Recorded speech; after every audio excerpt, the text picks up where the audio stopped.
time to tear down the kingdom, call out the liars. Thank you so much. Here we are, the night before the most important election of our lives. There's no place else I'd rather be than here with you, standing proud to support the President of the United States, who is fighting for the people, who is fighting for peace, and who has in his heart putting America first.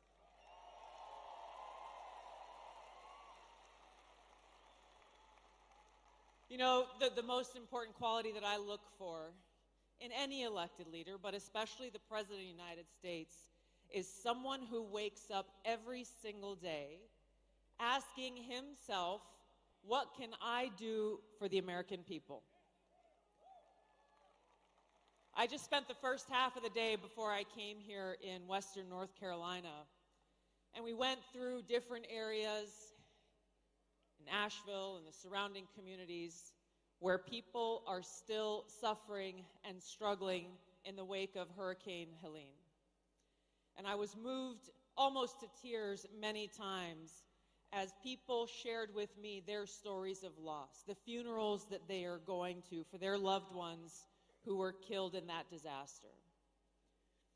There was a firefighter that gave me this bracelet with tears in his eyes in memory of his battalion chief, Tony Garrison, whose end of watch was on September 27, 2024, because he went out to save someone's life and brought them back. He heard that there was someone else who needed help, went out, rescued them, and brought them back. They said, my parents are still out there, please go and help them. He went out to find them and never came back. On the bottom of this black bracelet, it says, greater love has no one than this, that a person will lay down his life for his friends.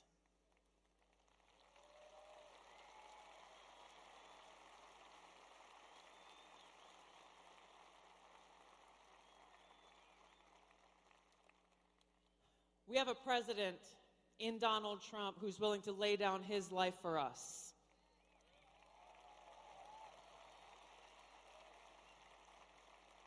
It meant the world to the people in Western North Carolina that he showed up there for them. It meant the world to people in different parts of the country like East Palestine, Ohio, when he showed up for them.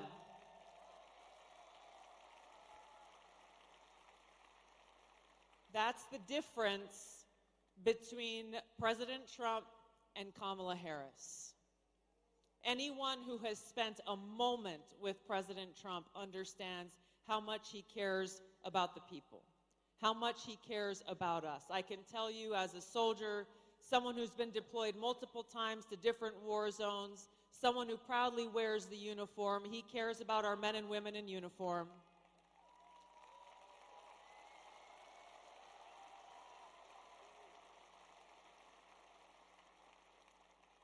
He is committed to ending wars, not starting them. He is committed to truly bringing about peace and having the courage and the strength to stand up against the warmongers in Washington.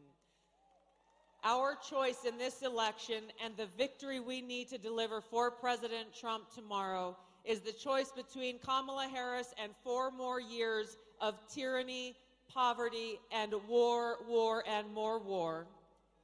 Or in President Trump, someone who will stand up and defend our freedom and put us back on that path towards peace and prosperity.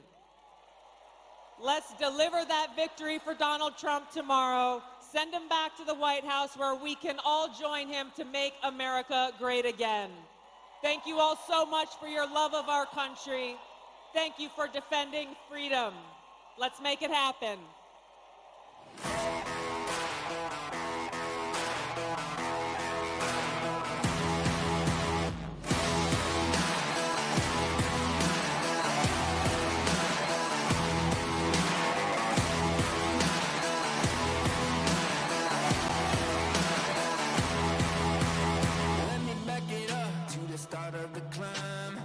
picked an army of vipers and lions. I had to keep on reaching up, cause it was my time to tear down the kingdom, call out the liars. Got a jail on my heart from the pessimist. Got those nails in my mouth for impressionists. Spent too much money on a therapist. It couldn't fix me, I accepted it. Gladiator, gladiator, gladiator. Pick to fight with the gods, I'm the giant slayer. Bone shaker, dominator. Freight train, wrecking ball, I'm the gladiator.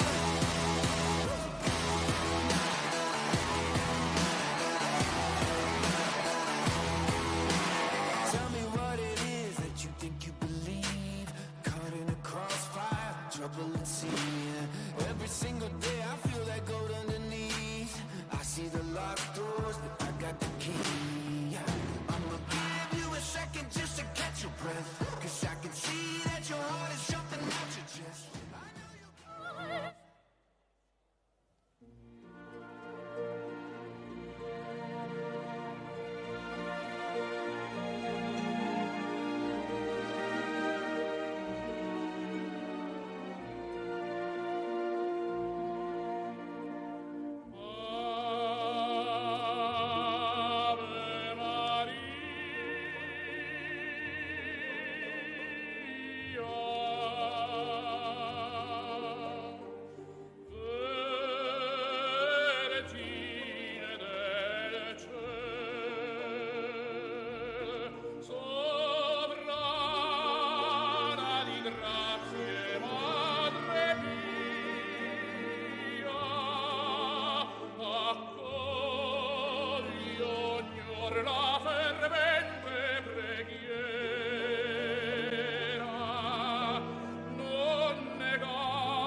What will we do with this moment?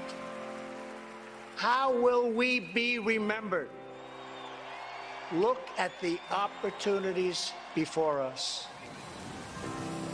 This election really isn't about the left versus the right. It's about we the people choosing our government and the choice between freedom versus tyranny. Nobody has a chronic disease burden like we have. Why are we allowing this to happen to our children? Ultimately, the only thing that will save our country is if we choose to love our kids more than we hate each other. What is going on here is deeper than politics. It is deeply spiritual. We are being called to rise above the hatred and the fear and the evil. We need to remember above and beyond that we must love our neighbors, that we must treat other people as we hope to be treated. You want to be a rebel? You want to be a hippie? You want to stick it to the man? Show up on your college campus and try calling yourself a conservative. America is going to reach heights that it has never seen before. The future is going to be amazing!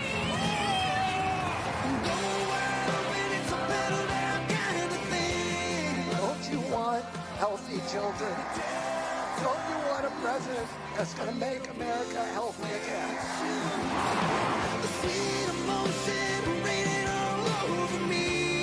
I come to you today as a former Democrat. I will be a first-time Trump voter tonight.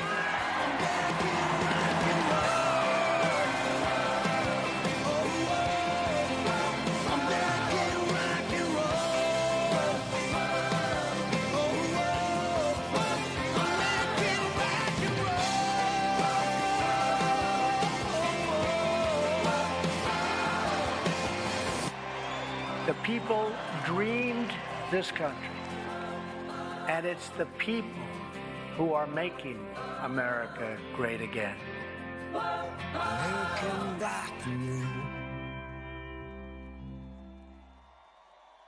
roll. Ladies and gentlemen, please welcome the next president of the United States, President Donald J.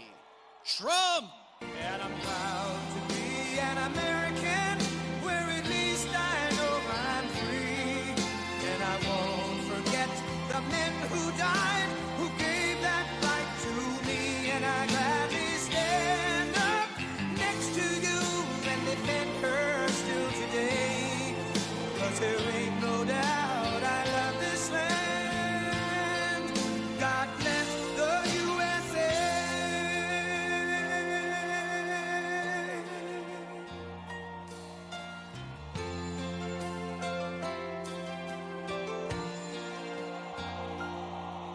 From the lakes of Minnesota to the hills of Tennessee, across the plains of Texas, from sea to shining sea, from Detroit down to Houston and New York to LA, where there's pride in every American heart, and it's time we stand and say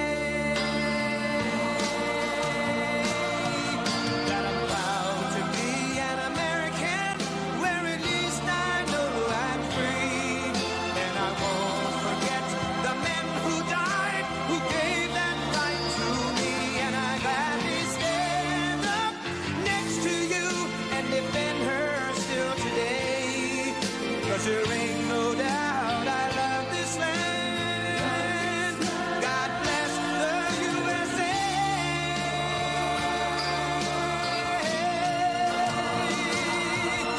And I'm proud to be an American, where at least I know I'm free. And I won't forget the men who died, who gave that right to me. And I gladly stand up next to you and defend her still today. 'Cause there ain't no doubt I love this land. God bless the USA.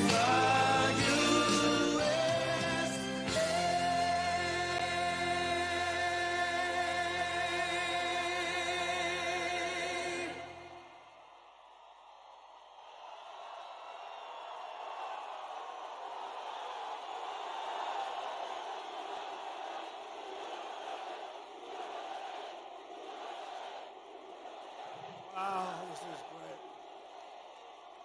This is fantastic. A very, very special hello to Pittsburgh.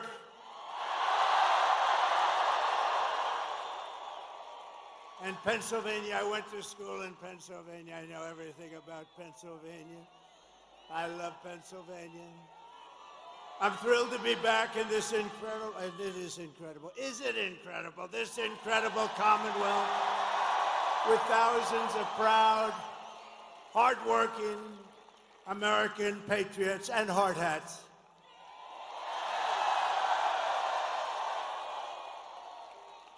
People have no idea how smart they are. These are great people, let me tell you. I love them. I'd like to begin by asking a very, very simple and easy to understand question. Are you better off now than you were 4 years ago? Does anybody disagree? It's dangerous, don't do it. But over the past 4 years, Americans have suffered one catastrophic failure, betrayal, and humiliation after another. Kamala Harris has delivered soaring prices and economic anguish at home, war and chaos abroad, and nation-destroying invasion on our southern border like nobody's ever seen before. She's actually a disaster. My message to Americans tonight is simple. We do not have to live this way. We don't. We don't. And we won't. We won't. We do not have to settle for weakness, incompetence, decline, and decay. With your vote tomorrow, we can fix every single problem our country faces and lead America, and indeed the whole world, to new heights of glory. And we'll help the world. A lot of people think we're isolationists. We're not. But we want the world to appreciate what we're doing. They have to appreciate that we're helping them. When we win election, only one day, oh, does that sound nice? One day from now, oh. We've been waiting for 4 years for this. 4 years. Right? Look at all these senators. Look at all these senators and congressmen. We've been waiting 4 years. Oh, now it's what I've been saying. Only 1 year from now. Only 6 months from now. It's 6 months. 6 months. Even when I said only 10 days, it still sounded tomorrow.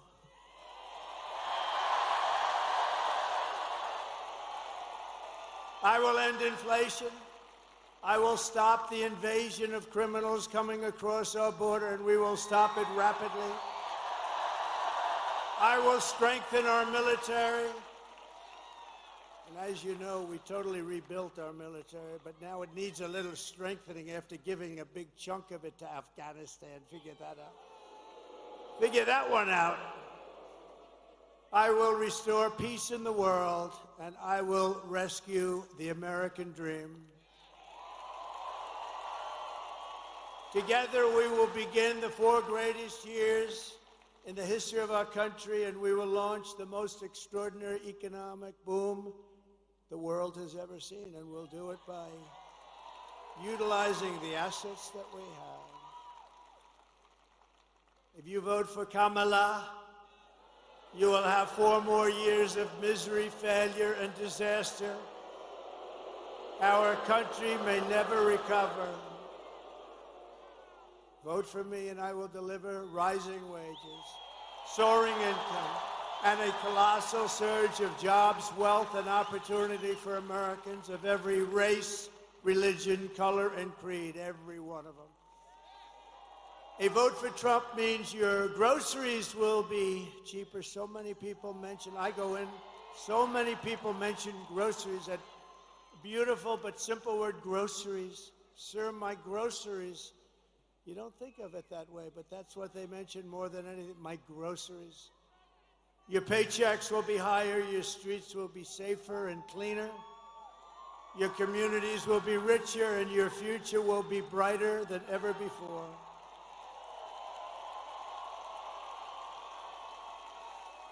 This will be the golden age of America.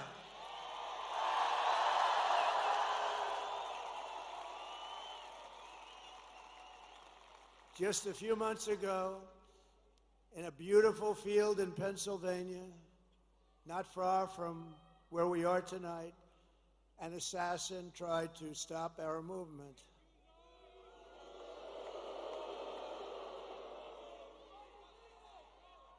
And this is the greatest political movement by far in the history of our country. Tried to stop it.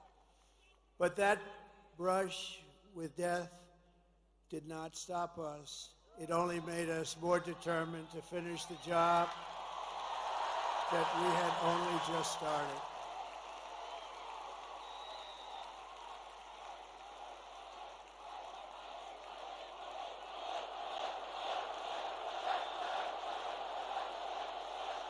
Thank you.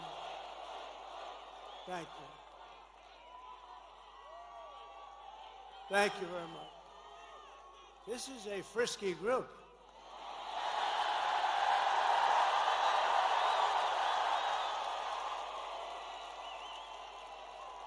Many people say that God saved me in order to save America. Many, many people are saying that. And with your help, we will fulfill that extraordinary mission together. We're going to save our country. But many, many people have said that. To every citizen across this land, I am asking for the honor of your vote. I don't want your money. I don't want anything. I just want your vote. We are on the 5-yard line. I would actually say we're on the 1-yard line, if you want to really know the thing. And some of the, oh, that's a lot of fake news back there. Look at that. You know, for a person that they hate, they sure do show up, right? Man. That's a big group of people. Some are actually good, and some are just absolutely terrible. All right, thank you for being here. It shows that ratings are more important than hatred. I've always said that. As your president, I will fight for you every single day with every breath in my body. I will fight. Together we will save this country. We will defeat the corrupt system in Washington, and America's future will be an absolutely incredible one. That's what it is.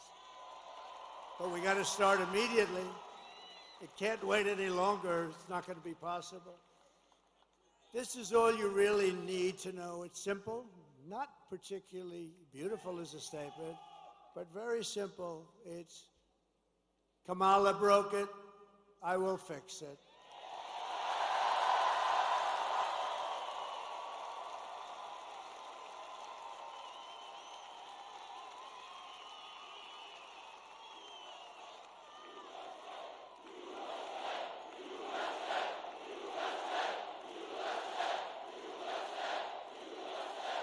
Thank you. And I don't know if you know, but Kamala has a little rally going on. And when I say little, I mean little. It's a competing rally. It's not this giant place that's sold out. What a beautiful, this is a beautiful place.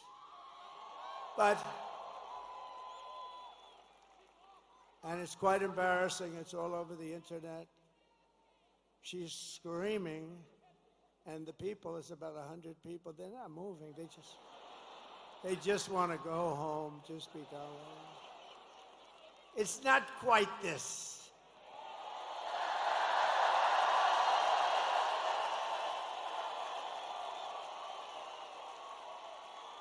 You see the front row?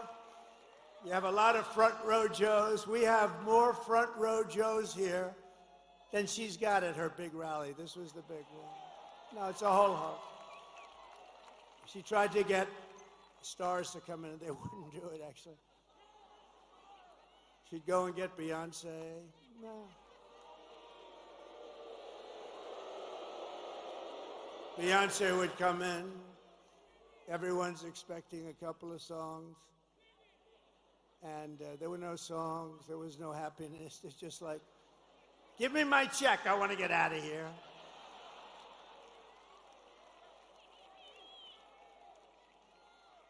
But you always put the star. She should have learned this from Crooked Hillary.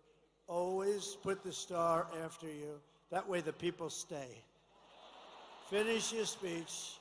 Let the star, and even if she doesn't sing, they booed like hell, but the press didn't play that. They booed both of them the hell out of the stadium. But you know what? Even though the act was terrible, it's like by that time you're out of the building, like Elvis had left the building. Elvis has left the building.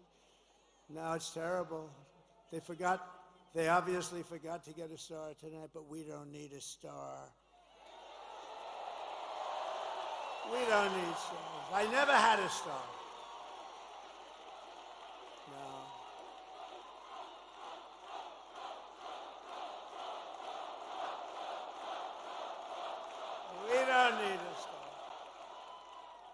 just to bring it back into seriousness, we don't need a star because we have policy. We have great policy. We have great policy. No, we do have great policy. Look, they have horrible policy. They've got a machine that's incredible. They've got a vicious, horrible, horrible group of people, a machine where they can have open borders and let people pour into the country. They can have transgender operations at any age, anytime you want. They can be pushing men playing in women's sports. And because she's just a vessel, and Joe Biden was just a vessel, it's a group of very powerful people that are probably people that hate our country and they want to destroy our country. Somebody said, are they dumb? Well, who would have these? It's embarrassing when I say, we will keep men out of women's sports. I'm saying, can you imagine saying that 10 years ago? They'd say, this guy's cracked up. This guy's crazy. Who the hell's going to have men playing? Did you see the Olympic boxing where two people who transitioned? They transitioned from men to women and just a light jab. That was the end of that one. You know, a jab, for those that don't know, but that's just sort of like a defensive punch. And the young lady who was a champion walked back to the court. She was from Italy, beautiful young lady, which I'm not allowed to say. You can't say beautiful, so I'll take beautiful. But she was a beautiful young. In politics, you're not allowed to call a woman beautiful anymore. It's the end of your career. So please delete the word beautiful. Thank you very much. Well, 60 Minutes deleted the whole damn answer. Right? So I'm allowed to do that, aren't I, Susan Wiles? But America will be bigger, better, bolder, richer, safer, and stronger than ever before. Sure. Tomorrow you have to stand up and tell Kamala that you've had enough, you can't take it anymore. She's the least talented person we've ever seen in government. She allowed our borders to be open. She's allowed bad things to happen. She allowed a man who was grossly incompetent to remain in the most important position of any country in the world when they're talking nuclear weapons and they're talking wars. And she still says, oh no, I didn't notice anything wrong. If she didn't notice anything wrong, then she's got a bigger problem than he has. So we don't like it, Kamala. We don't like what you've done. You're the worst vice president in history. He's the worst president in history. Kamala, you're fired. Get out. Get out. You're fired.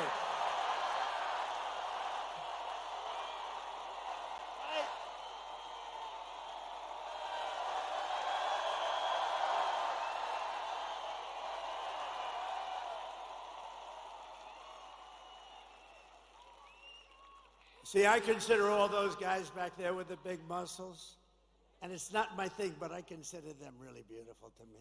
They're beautiful people, and they are productive people. They make our country work and run. They built our country. They did.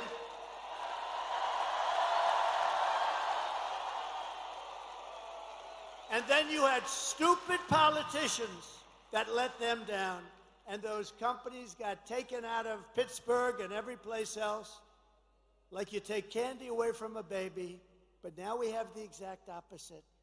If we win Pennsylvania, we will win the whole thing. It's very simple.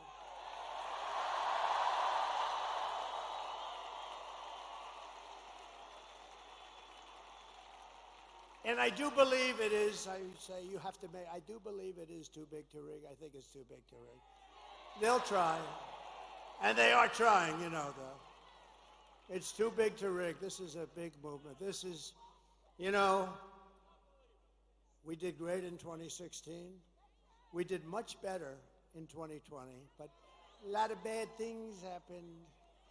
He turned out to be a brilliant candidate from his basement that nobody ever heard. No, this is that big, powerful, vicious part of them. No, that's a vicious machine.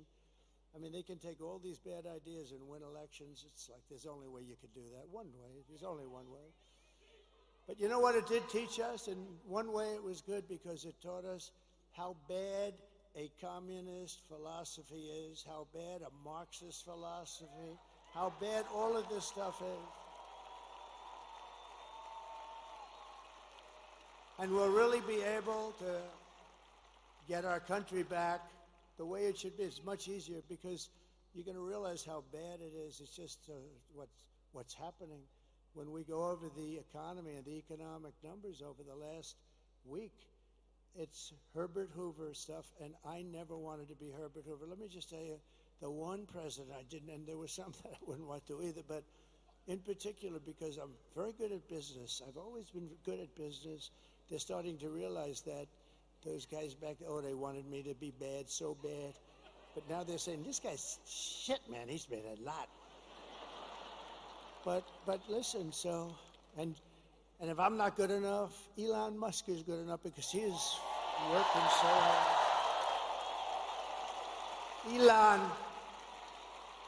Elon with that rocket. Think of that rocket 2 weeks ago coming down and those engines are blasting. And I said, man, a few days ago it left. It was a beautiful crystal white. Now it's all like fire blazing. They know about that. Like it went through a steel furnace, by the way, but that's what it did. 10,000 degrees coming down at like 20,000 miles an hour. So think of it, a car's going 90, you're going, this is like 20,000 miles coming down, 22-story building. Then it stops, starts flipping around, starts finding this crazy site in the middle of wherever it was. And I told this story, I hope I don't bore you with it, but I had this guy on the phone. I told it at another rally, and I don't want to bore. Did anybody hear this story?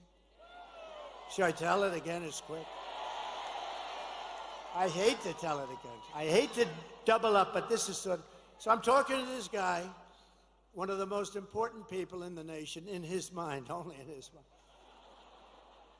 And because I was president, and they say most likely like about a 96.2% chance. Well, we can't remember, if you remember 2016, I was given a 3% chance of winning. And then I won Florida, and it went to, think of it. So she was at 97, and I was at 3. Then I won Florida, she went down to 92. Then I won Georgia, then I won North Carolina, then I won South Carolina, then I ran the whole East Coast. And then people started going crazy. Remember the woman with the glasses and that big head of hair? She was screaming. I said to my beautiful wife, why is she screaming? We're going to make America great. Why is she screaming? But she was not too happy. I wonder whatever happened to that woman. She became famous. They were going crazy. Then she had a 55% chance. Then it was a 49%. They went crazy. But that was something. So based on what I'm hearing, he's at right now 4%. She's at 4%. And so we never want to take anything for granted. But we're really doing well. If you vote, here's the story. We have the ball. It's ours to win. The only thing I ask is that you go out and vote. Because if you vote, we're going to win.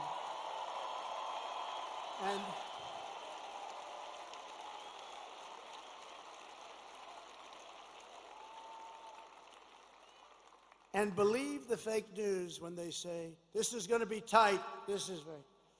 It's really not tight. But they want to do that because they want to get ratings. They want everybody to watch. But you got to do this. You got to just forget those people because they don't tell the truth, okay? No.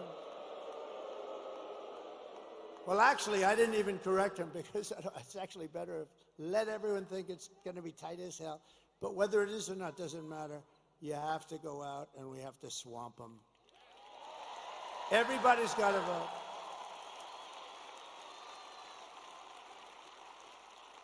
So over the past 4 years, Kamala has orchestrated the most egregious betrayal that any leader in American history has ever inflicted upon its people. She has violated her oath, eradicated our sovereign border. This is a sovereign border. Unleashed an army of gangs and criminal migrants from prisons and jails, the toughest people there are. I was here with a great group just the other night. I was in Penn State territory, and we had a packed room. We had a packed, not room, it was a stadium, the place. You know, I always like to say when I come to the arenas, how many times could we have sold it out? If you look at where we were in Wisconsin, Milwaukee, we had a brand new, gorgeous, big arena. We could have sold it out 10 times. I'm telling you, we could have sold out Madison Square Garden 5 or 6 times. 5 or 6 times. And I always view it that way. But we had situations where, and we put up videos of the vicious crimes. I don't put them up anymore. You know why? Because the fake news refuses to put them on. And I have friends call me, they love to watch the rallies. They can't get enough of them, and they're going, President, it's so terrible. You're speaking, and then you put up a video on a screen right behind you, and the fake news refuses to, all they have to do, they don't put it on television. They have the thing on every one of the stations, and, you know, there's one that doesn't really treat us good, but people think they do. Nobody can figure that one out, I'm sure. They don't treat me good, but that's okay. But listen, they can't move the television. They can't move. All they have to do is take that camera and go like this, 1 inch over, 1 inch up, and you'd be able to see the screens, but you can't see them. So I don't really bother with it anymore. It's a terrible thing, We have to get them to straighten out, because I think without a free and fair press, it's very hard to do what we want to do. It's a very hard thing. Very hard thing to do. But they're allowing people to come in from insane asylums and mental institutions from all around the world, from Venezuela to the Congo in Africa. They're stealing our jobs, and they're stealing countless American lives. They're killing a lot of people, much more than you're reading about. The day I take office, the migrant invasion ends and the restoration of our country begins.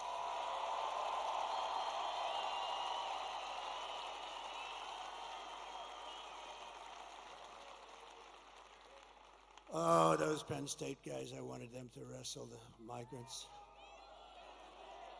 I told, you know, the UFC, Dana White, they killed me in this. I told Dana, you know, to set up your League of Champions, unbelievable, best fighters in the world, and a migrant league. At the end, I want the migrant to go against the champion, and I think the migrant might actually win. That's how nasty some of these guys are. But I don't know. I doubt that. I tell you, I felt very comfortable with those big Penn State wrestlers. Think of that. They won. I mean, how good is this coach? They won in the last 13 years. They won 11 national titles. They won the title this year. And I had them up. I brought them up in the stage at Penn State. I was at Penn State. The place was packed. And I said to them, fellas, you may be like the only guys in the country that can beat the hell out of the migrants. It's true. They're the only ones that could beat the migrants in a fight. These are tough people. These are people who've been in jails. They're killers. They're murderers. The level of viciousness is unexcelled. And it's from all over the world, not just from South America. So we love being there. I was just 2 days ago. We love being there. We love seeing these young guys. These guys were great. But they won 11 out of 13 titles, and it's called Pennsylvania. Here we are, right? It's one of those things. They're pretty good. But we have to stop, because the United States is now an occupied country. We're an occupied. Can you imagine somebody getting up and making a statement? We are an occupied country. When you look at what's happening in Aurora, when you look at what's happening in all places, Springfield, how about Springfield, Ohio? We're an occupied country, and you know, those are just the places you hear about, but they're taking over large sections of the country. Colorado, remember Colorado? They're the ones that started the movement, the governor, the weak, pathetic governor of Colorado. He's a radical leftist, and he's afraid of the people, the gangs from Venezuela. He's afraid of them. He's afraid to do anything. He's lost control of his state. But he was the one that wanted to have Trump taken off the ballot, even though I was leading all of the Democrats, all of the Republicans at the time. I was number one. And they went to the United States Supreme Court and got a 9-0 approval, but that Trump has the right to run for president. He wanted me off the ballot. And the people in Colorado, and you know who is more angry than the Republicans? The Democrats, the regular, not the politician Democrats. And they showed me with polls where I was leading in a state that normally, well, of course, you know, they have all mail-in voting, so, you know, you can't count too much on that. But if you didn't have, if God would come down from heaven, if God would come down and be the vote counter just for one night, he'd only take 1 second, because, you know, God works faster. God works faster, Megan, than anybody else I can imagine. Right? So we only need God for 1 second. He'll do the job.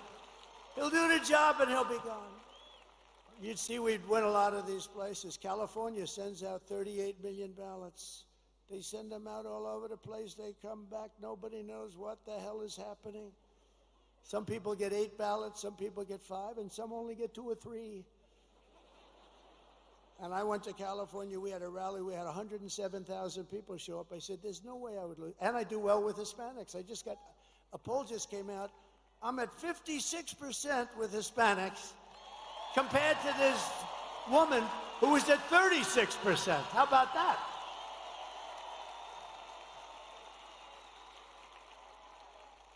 I think the Green Party got more than she did. I love the Green Party. Jill Stein, this may be one of, I never met her, but she may be one of my favorite politicians. But it will soon be, think of it, we're an occupied country, but it will soon be an occupied country no longer. It's not going to be an occupied country. November 5th, 2024 will be Liberation Day in America. On day one, I will launch the largest deportation program of criminals in the history of our country.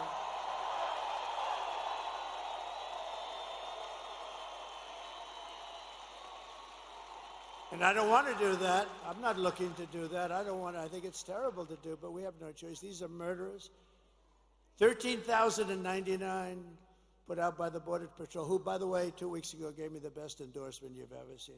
They said, I'm the greatest president in American history. And I said, does that include George Washington and Abraham Lincoln? Yes, sir, it does. When they say that, they're all in, right? Better than Lincoln or Washington, who would have thought? I wonder what my parents say up there. Hi, Mom. I know my mother's up there. My father's a little bit, it's in dispute. He would be up there. He was a strong guy, but he was a good guy. But I will rescue every city and town that has been invaded and conquered. Can you imagine? We're talking about, these are military invasions without the uniforms. That's all it is. And we will put the vicious and bloodthirsty criminals in jail or kick them the hell out of our country as fast as we can. And to expedite removals of the Trende Aragua gang and the MS-13 gangs, equally as vicious. You know, MS-13 took 2 beautiful teenage girls walking to school in Long Island. For some reason, we took them out by the thousands. ICE. She wants to defund ICE. ICE. They're tough as hell, and they're also people that love our country. They took 2 young girls, and they sliced them into pieces as they were walking. They sliced them into, they didn't shoot them because that's too quick. They sliced them up and left them dead. 2 young, beautiful girls walking to school. And ICE did their business. ICE went in and took care of them. But can you imagine? And now she wants to defund ICE. Let's defund ICE. No, these are rough people. These are bad people. I will invoke, and this is how far we had to go back, because in those days they didn't play games. I will invoke the Alien Enemies Act of 1798 to target and dismantle every migrant criminal network operating on American soil. And if they come back into our country, it's an automatic 10 years in jail with no possibility of parole. And I am hereby calling for the death penalty for any migrant that kills an American citizen or a law enforcement officer.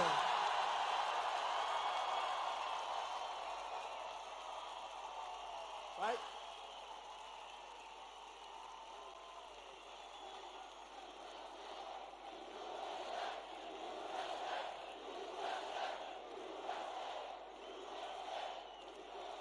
And I will ban all sanctuary cities in the United States of America.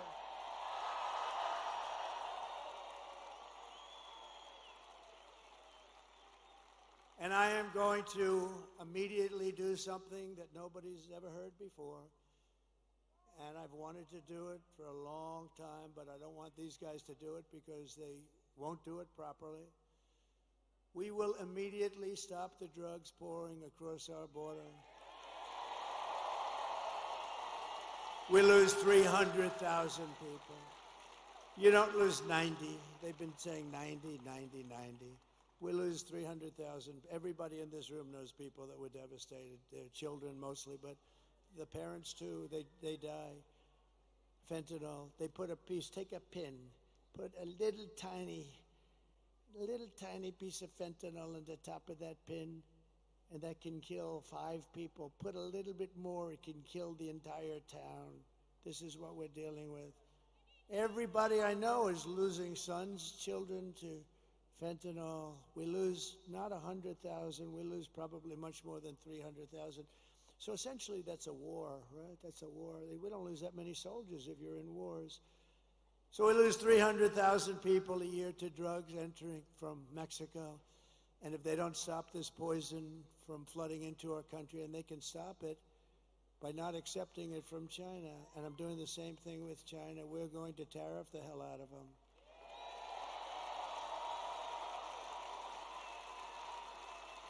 And Mexico, you know, people are surprised to hear this. Mexico is our largest trading partner.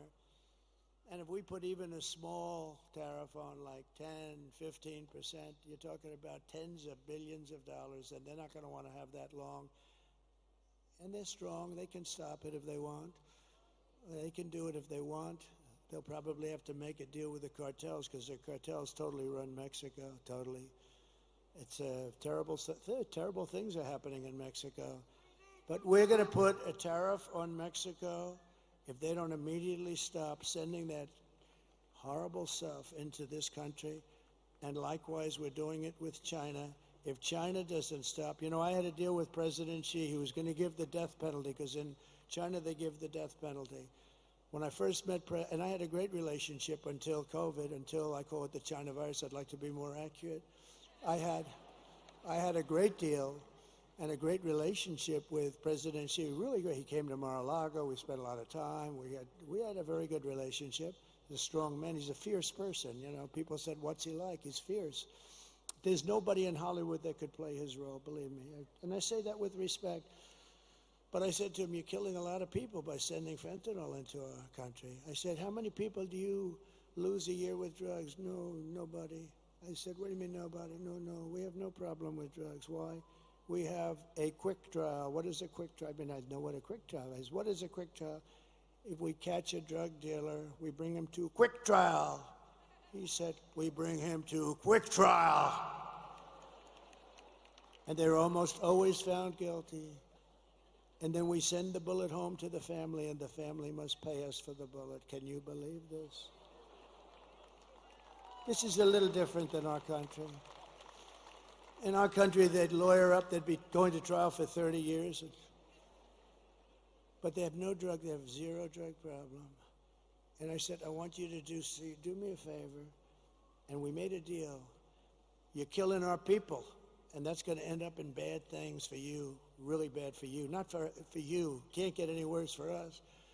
I said, "I want you to do me a favor. I want you to give the same death penalty to those people that are sending fentanyl into the United States. And if you don't do that, I'm going to tariff the hell out of your shit coming into the United States."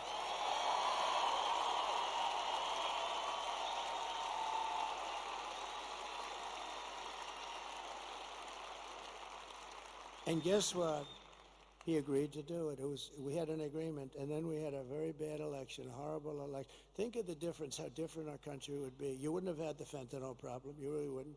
You wouldn't have had inflation, because they did that by screwing around with my energy. We had energy at $1.84. It was $1.87. It was corrected by the federal government. I was at $1.84. We had all of these things. You wouldn't have had October 7th in Israel. All those people would be alive today. The hostages, that most of whom are no longer living. Think of it. Russia would not have attacked. Ukraine wouldn't have happened. But Israel wouldn't have happened because Iran was broke. I said you can't buy any oil from Iran. Anybody that buys oil from Iran can't deal in the United States. We don't do business with you. China stopped it. I told that to President Xi. If you buy oil, they were the primary customer. If you buy 1 barrel of oil, 1 barrel from Iran, you're not doing any business with the United States. We'll go cold turkey, which some people like anyway. And you know what? They said, all right, they didn't. Nobody did. I said that to 45 different countries. They weren't selling anything. They were essentially broke. They wanted to make a deal so badly. And then we had that bad election, that horrible, disgusting, worst thing that ever happened to the country was that election. And I left, and they didn't follow up the deal that I made. And the fentanyl is now pouring into Mexico at numbers, and more people are dying, and it comes across this open border, and we're taking in more drugs, human smuggling, all women, setting records. Bring up my all-time favorite chart, if it's possible to find. Where is that all-time favorite?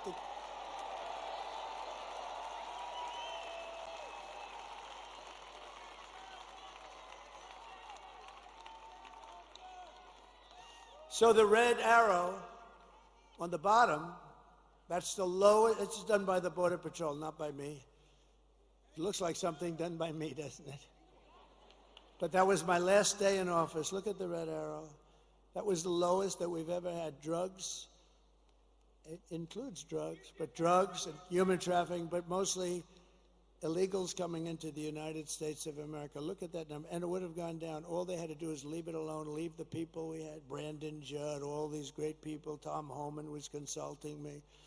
And all these great people, that's all they've done in their life, and we had it down to a science. The drugs were coming in at the slowest rate. But we had illegals almost stopped. By now they would have been literally stopped. And by the way, we want people to come into our country, but they have to come in legally. They have to come in legally. They have to show they can love our country. They have to show that they didn't murder 7 people along the way.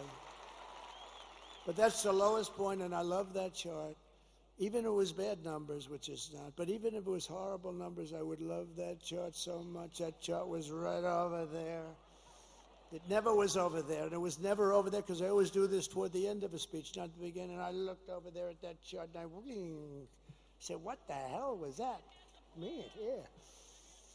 So that was pretty amazing. But, you know, I do want to tell you one quick story. So I'm in Detroit.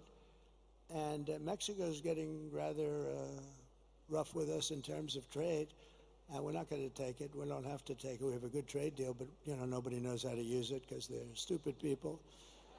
And Mexico is doing things that aren't good. And you know, China's using Mexico as a subchapter S corporation practically. China's putting a lot of money into. You know, they're running things pretty good, and they're going to build the largest auto plant. I was making a speech at the Detroit Economic Club.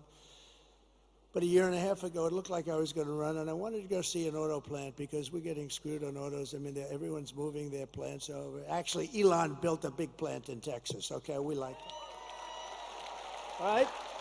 Elon built a very big plant in Texas. We got to give credit. We love Elon. He gave me another of the greatest. You know where he is right now? He's in another part of your state. He is now in Pennsylvania campaigning for Donald Trump because he thinks it's the single most important thing.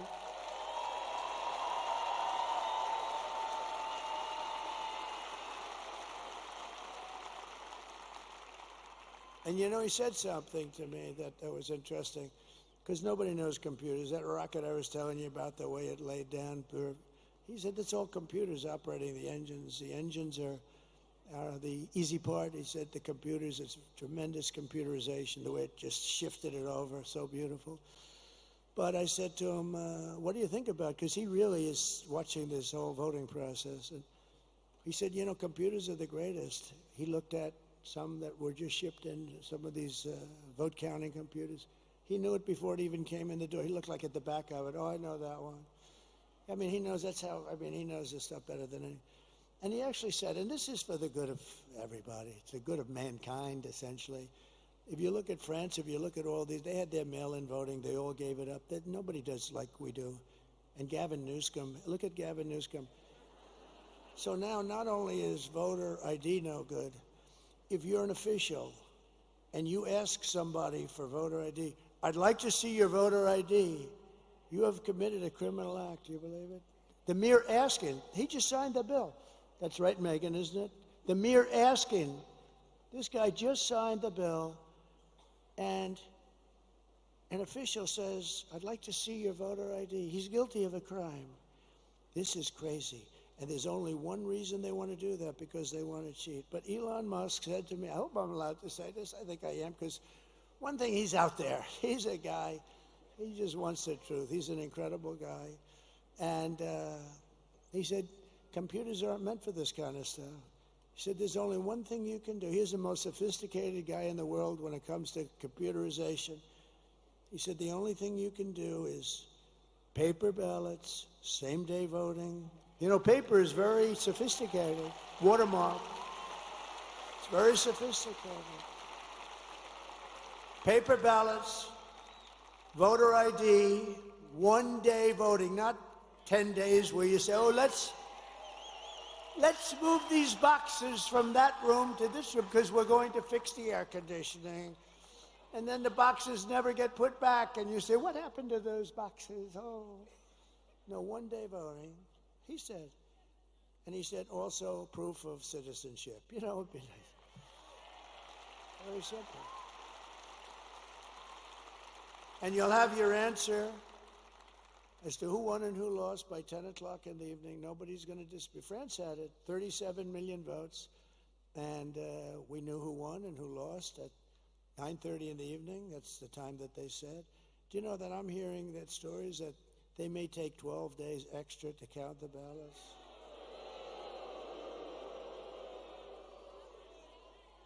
And bad things happen when you do that, although today we won a very good case in Georgia, where the judge ruled that, no, they're not allowed to have unlimited extensions for the votes to come in. That's what I was. We have unlimited extensions. We just found 100,000 votes just poured in from the. No, we got to straighten out our. You know, it won't affect me after this. We have to do it. We have to win the old-fashioned way and then fix it. But we have to fix it. We can't allow this to happen. And remember, the states are essentially an agent, if I can use that term, but they're an agent of the federal government. The states are doing the collecting, so to speak. And they have to take their orders from the federal government. And how can you do this where they say it's going to take days longer? You have all this equipment. The other thing is, if you go to a paper system, it'll cost you 8% of what all of this fancy machinery costs. But Elon said that there is no computer in the world that can't be broken into very easily by somebody that's computer smart. I have a son at home, Barron. I said, people love Barron. They love Barron. They love Barron. I say, Barron, you're always on your computer. I think you have to learn it at a young age, actually. Barron, you're always on your computer. You got to stop. You got to do other things. Yes, Dad. Yes, Dad. Sure. Sure, Dad. Don't be wise. Look, I'm going to turn this thing off. Okay, Dad. Try it. So I turn it off, Dad. I turn it off. It's locked. It's done. I have a number on it. He calls me 45. Come here, Dad. Take a look. No, these kids are genius, I'm telling you. He's a wise guy, smart one. And do I have good kids? I have to just... Are my kids here? Where are my kids? They're around here.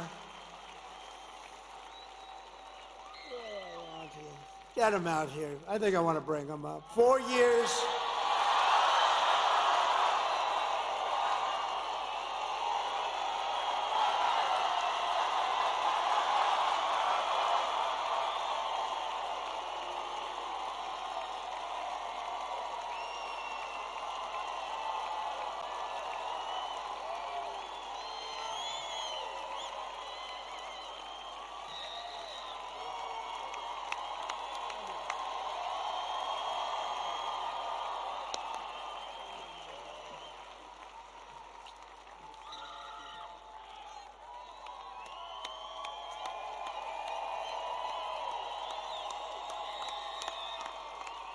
Because they've been with us, and Barron's home, and he's watching this. He's watching. He's a little young.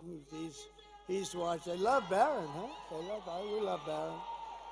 And Ivanka's great. She watches. She loves this whole thing. She loves it. She loves you. She loves it. She loves the whole thing. But I just thought, you know, it's sad because we've been doing this for 9 years. We've had hundreds of rallies, hundreds. Actually, numbers that are not even conceivable. I've heard 800, 900, I don't know, but we don't even count them. And they're all like this. They're all these magnificent, magnificent rallies. And this is the last one I'm going to have here.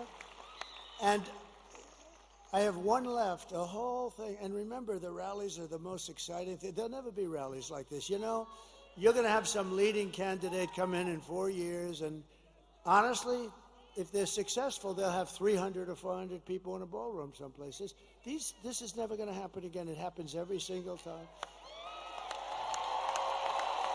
And it's never happened in the world. There's never been. This is a movement that's never happened, and it's going to be a movement that's going to save our country. It's going to be a movement that's going to save. But it's sad in terms of we'll never have this, but we'll have other get-togethers. And in a way, all what we're doing, all these years of work, and, you know, we started off with that very bad situation 4 years ago, and it was so sickening to wait 4 years. And if I didn't do so well, I did so much better the second time than the first. I wouldn't have done this if I took in less votes. We took in close to 12 million more votes. I mean, Barack Hussein Obama, he didn't do that. He got far less votes the second time, and he won. And he's a major divider. I watched him the other night. I mean, he's a very divisive guy. I've always said that. He is a very divisive guy. And his wife, I've always been so nice. Ooh, she was hitting me. She was hitting me, Michelle. She was hitting me. That wasn't nice. I've always been nice, but they're dividers, I'll tell you right now. We're not going to stand. Dividers are no good. He's a highly overrated man, I'm telling you that. But he's a divider. I watched him with this crap where he's trying to get her in. He's the one that pushed her in the first place, and look what happens. I mean, I hope it happens, because if it doesn't happen, this country's in big trouble. But we've been doing this now for 9 years, and we had a great first term. We rebuilt our military. We cut taxes. More than any president in history, including Ronald Reagan, who did a big tax cut. We cut more regulations. We developed an open space force through the Congress, and I think that's going to go down. First time in 82 years that last one was the Air Force. We did that. I mean, think of all the different things that we did. We were respected all over the world. China respected us. Everybody respected us. There was no laughing at your leader. They came up with all these hoaxes, Adam Schiff and all this scum that we have in this country. They're scum. And they knew it was a hoax. And they tried to put this guy who didn't know anything about Russia, they tried to put him in jail, Adam Schiff, conceived of the story. Think of it. Adam Shifty Schiff, one of the truly unattractive people. I call him Watermelon Head. He's got the largest head and the smallest neck.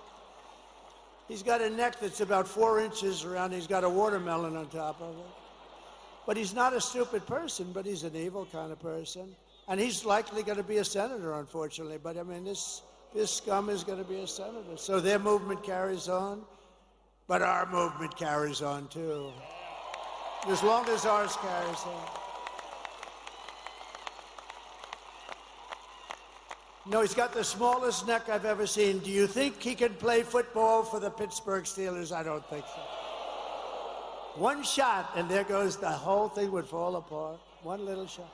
One tiny tap like that, boom, falls off. No, but bad. But think of how bad this is. I don't want to put him on the spot, but this kid went through hell on a story that they knew was made up. Russia, Russia, Russia hoax. And I saw a Schiff come out of an intelligence meeting or something. He's not supposed to even do this, but he goes out into his press and he says, Donald Trump Jr. will go to jail for what he's done with Russia. Right? And I said, whoa. I said, what's this all about? So I called him up. I said, Don, what's going on? I said, Dad, I don't know anything about Russia. He didn't do anything. He went before grand juries. He went before what they did to this guy was, and you know what? I think he became tougher because of it. Maybe too tough. He maybe got, I think he's too tough, Sarah. I don't like it. He's too tough. They've made my son too tough, Mike. But he's a great guy, and he's a good person, and they put him through hell. But think of it. What person, and Hillary was in the act, they spied on my campaign. It's now proven. Spied on my campaign. The Russia, Russia, Russia thing with Mueller. You saw Mueller's performance in Congress, right? He didn't know anything. We were totally exonerated. But for 2 years, this guy went through hell. He went through hell. He had nothing to do with Russia. He didn't know anything about it. They went through millions of phone calls. They didn't find one phone call to Russia. It was a hoax. But think about how bad you have to be. We're going to put the son of the President of the United States in prison for what he's done with Russia. And he knows it was a hoax because he conceived of the hoax along with Crooked Hillary and the rest of them. And Obama, in my opinion. No, but think of it. He conceived of a hoax, and he wants my son to go to prison. That is human scum, I'm sorry. And he'll probably go on to be a senator, and that's okay, because we have blocked them. Everything we've done, we've won against, but they are bad people. You know, if they put that genius toward making our country great, boy, would we have fun. We would have fun together. But I don't know if they're capable of doing that. It'd be great if we could bring everybody together. The time we came together is just previous to COVID. We had the most successful country ever in history. We were doubling up in China. They were paying us billions of dollars. No other president took in anything. And you know what was happening? Everybody had jobs. African American, Asian American, everybody. Asian, the Hispanics. Look at me with Hispanics. Hispanics, they remember that period 4 years, 5 years ago. But everybody was successful. Men, women, people that went to MIT, Harvard, and Wharton, and people that didn't have a degree. Everybody was doing better than they've ever done before. People that never graduated from high school.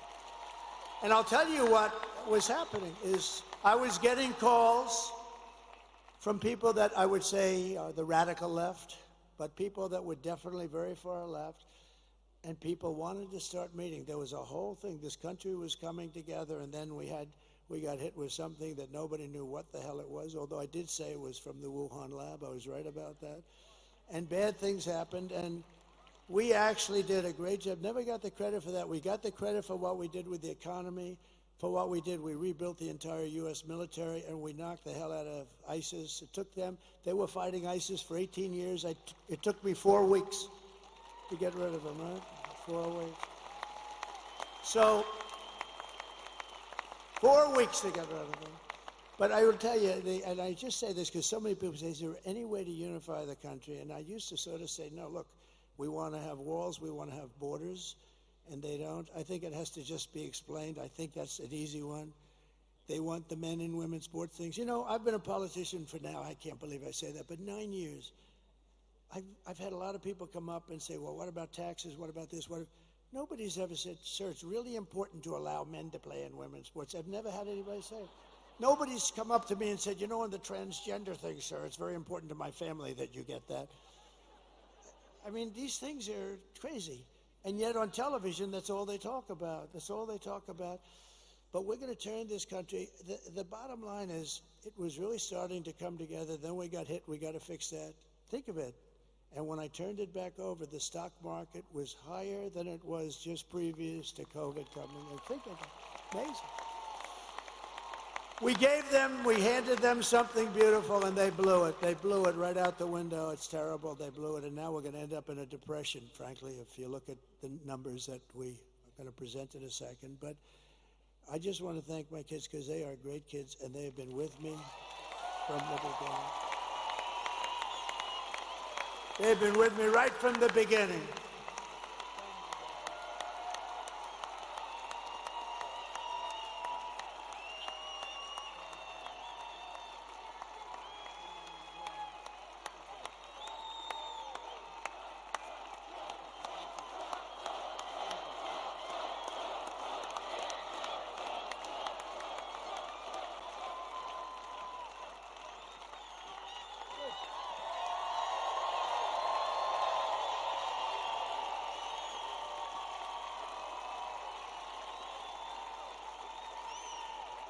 And I thought I should do that because we go to Michigan tonight, and we do one final. We'll do 4 tonight, but we go to Michigan, and I really thought I should recognize my children. So this is the second to last one. That's sad, because we've been together. I mean, look at these people, the front row Joes, the North Carolina women, the whole thing. We have people that have come to hundreds of the rallies, and we all love it. And, you know, they all love the country. Everyone they don't come to our rallies if they don't love the country, just because they wouldn't do it. But but here's the only thing in closing. We have done these rallies, and they were only done for one purpose: to put us in a position that we can be put in tomorrow to fix our country, because the rallies, otherwise it's just nice entertainment. So all of these rallies that we've had for years now, they're done to put us, and you know, after that last horrible situation, and so many bad things happened, China was immediately allowed to go buy oil, and Iran has hundreds of billions of dollars now. They had nothing. They were broke, and so many other things happened, and it's really sad. But we were put in a position with these rallies where, I can't tell you yet, but I mean, we're certainly on the 2 or 3 yard line, and the only way we can blow it is if you blow it. I've given you the ball. I mean, you got to go and vote. You got to vote. And if they vote, Susie, right? If they vote, it's over. And they know it. They know it. They know it. They've already pulled out of a couple of states, you know, states like, the word is they pulled out of North Carolina. They cut all their ads. They're using the money someplace else. I even heard they ran out of money. They don't have any money with all the money they raise. And they get a lot of it from unions and this and that. Even though some of the guys were telling me, the steelworkers, they say the steelworkers are with you, just the top guys aren't. Because you know what? I don't even blame them. It's a habit. So many years, 50, 60, 70 years, they support the Democrats, like a habit. But they're going to do a lot better with me. I want to tell you one quick story because it has to do with these people, because I want to save their jobs, whether it's auto workers or steel workers. So China,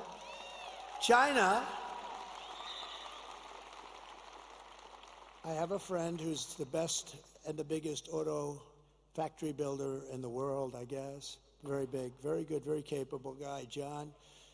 And I see him, and we're talking about a year ago, and he said, yeah, we're building some big, oh, good, I want to see, we're building some big auto factories. Great, I want to see one. When can we go? I want to take a look, because, you know, I'm thinking about running pretty hard, and that's a big thing. We got to save Michigan. We got to save Detroit. Detroit's got big problems. But just generally the car industry, right? It's a big industry. We want to be at the top.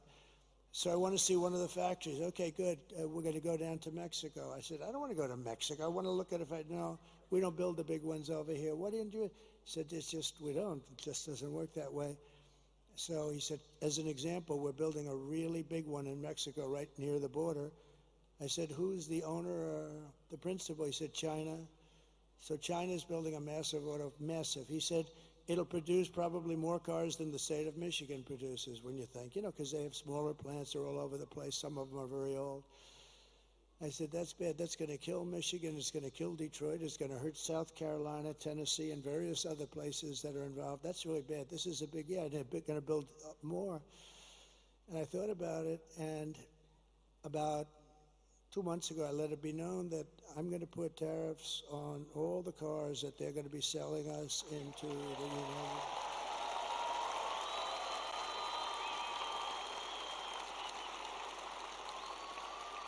And I let it be known that the tariffs will be about 100%, and 100% tariff on any car that's made in these factories in Mexico, probably any car coming in from Mexico. Remember, I'm going to put tariffs. This is a big thing. I'm putting tariffs on Mexico. If they don't straighten out this drug, it's their problem. They're coming through Mexico, and Mexico's accepting this fentanyl, and I'm putting tariffs on Mexico. Every damn thing that they sell into the United States is going to have like a 25% tariff until they stop drugs from coming in. And let me tell you something. Those drugs will stop so damn fast that your head will spin. And I'm not playing games. And I'm doing the same thing to China. If they want to sell Mexico fentanyl at levels that it's going crazy right now what they're doing. At least we fought it like hell, and we did relatively successful. You can never, they put it in hubcaps of cars. It's tough. It's all over the place. It's genius, some of these devices they come up with. But I've told China, you want to sell, we're going to have a good relationship with China, hopefully. I want to have a good relationship. But you sell fentanyl into the United States through Mexico, we're putting a 25% or so tariff on until such time as you stop doing it. And they're not going to do it for long, because that is a massive penalty. And we don't have to fight. We don't have to fight with guns. I had no wars. I stopped wars. I stopped two countries from fighting each other that have nothing to do with us. You can ask Rick Grinnell, who did a great job for us, and you can ask, you can ask Mike Pompeo, he's here. I stopped countries from fighting wars that had nothing to do with us. Just say, listen, fellas, you've been killing each other for 1,000 years. If you keep, and they both did business with the United States and made money. I said, if you keep fighting like this, you're killing people. Lots of people are dying. That's all I cared about. I didn't care where they're from, but people are dying. Good people are dying because these leaders are stupid. And so I said, if you keep doing it, I'm putting a 50% tariff on everything that you do business with the United States on. I'm talking to two countries. They call me up the next day together. We have resolved our differences. It didn't help me, but you know what? I saved a lot of lives. So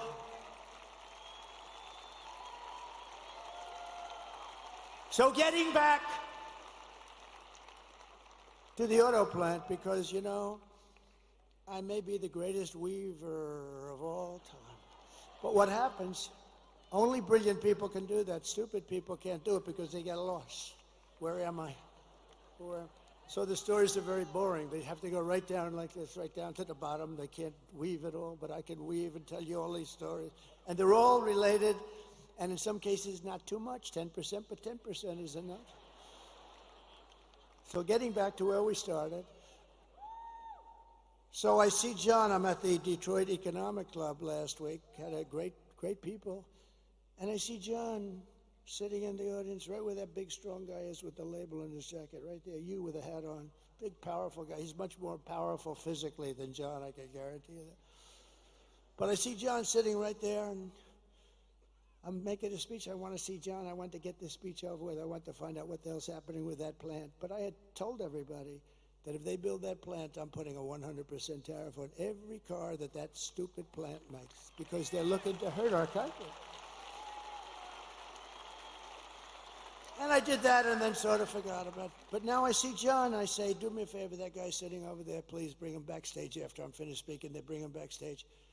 I say, hi, John, how's that plant going where China's going to spend all that money to build a big plant that's going to hurt the United States and kill its auto industry?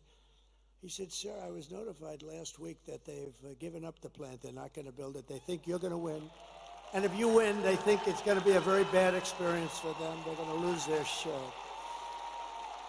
And that's what happened. And I stopped it. And those guys back there, I took some pictures with a few of them, and they were hugging and kissing me. I said, get off me. Look at the size of those arms over there. They never kissed a man in their life.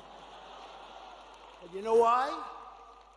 Because I put tariffs on China dumping steel in the United States, and every one of those guys is working now, right? And they're all working now, and their steel plants are open. And I was just starting. So they like Trump. The rank and file loves Trump. The other guys are sort of like there's something strange going on. But I don't care. It doesn't matter. I don't want the other guys. I just want these guys. I'll tell you, the Teamsters supported Trump, 62%. And they have a great leader. They have a great leader in the Teamsters, right, Steve? Sean O'Brien is a great leader, but he just took a neutral, and I think that's good. But he took a neutral position. But they took a vote with the Teamsters, and the Teamsters voted for us, and the firemen voted for us. I mean, everybody's voting for us. And I like union, I like non-union, I like everything. Depends where you are, but the unions have been amazing. But the steel unions, they were all going to go out of business. If I didn't put those tariffs on, there wouldn't be one steel plant in this country open, and that's a business, right? And that's a business we need.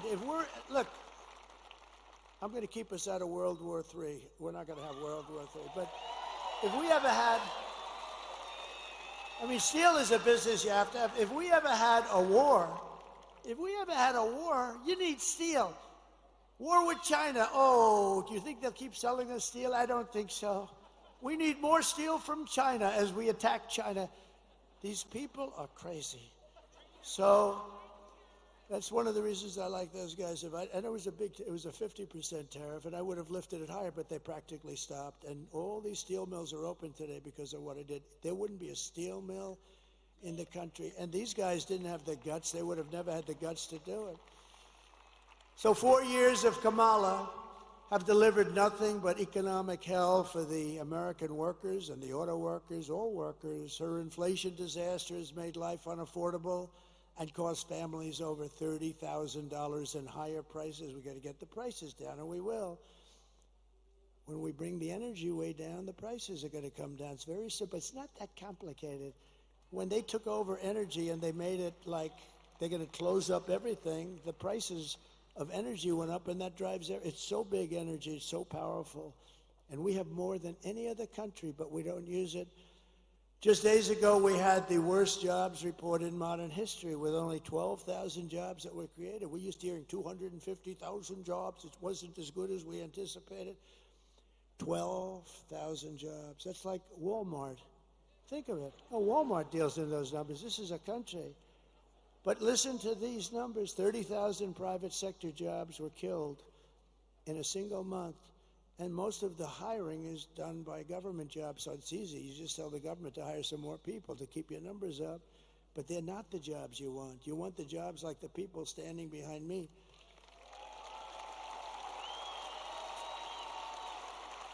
And listen, and nearly 100,000 manufacturing jobs were wiped out. And these are government numbers. These are not Trump numbers. This is not Trump. This is government. We get it right off the tabs. They were wiped out. 100 jobs, manufacturing jobs, were lost since the start of this year. 150,000 Americans joined the unemployment rolls in October. 150,000. And nearly 250,000 people dropped out of the labor force over a very short period of time. Just think, a few months ago, they had fraudulently claimed, these people are crooks, they had fraudulently claimed that they had 818,000 jobs created. And it was a fraud. And what happened is they wanted it because that was such a big number that it made the jobs picture not look great, frankly, because they're so far down. But it looked okay. It wasn't like a story. You know, they had a normal thing. So they created a fake 818,000 jobs, and they thought they'd be able to get away with it through the election. They wanted to get away with it right through the election and then announce a week after the election that they're going to revise the numbers. How would you like to be me? And that happened. When I heard this, I looked up, I said, thank you, God. Thank you very much. Because, how would you like to be me and have a phony, well, I sort of had that the last time, in all fairness, with all the phony crap, but how would you like to be me and let's say I didn't win because the economy looked like it was doing okay, and then you see that they fraudulently put down almost 1 million jobs on the rolls, and then they announced that we're going to revise the numbers downward. But they also did something else, because they just revised past jobs report down by an estimated 112,000 fake jobs. So that's almost 1 million fake jobs, and the press doesn't want to write about it. But Megyn Kelly will write about it and talk about it, and others will, but they have to know about it. Meanwhile, 100% of the net jobs created in the United States of America has gone only to migrants. Migrants have occupied 100%. And these are depression-type numbers, and that's where we're heading. If she's elected, that's where we're heading. If she's elected, this is a depression. This is a 1929, and there was nothing worse than that. This is in 1990s where it was not good, but fine. This is a 1929 where people were jumping off buildings. This is a 1929. It took 25 years to recover from that mess. And I always said, I said it before, the one president I don't want to be under any circumstances is Herbert Hoover. And that was done by bad tax policy simultaneously with lifting all sorts of other things that made it impossible for people. A lot of mistakes were made.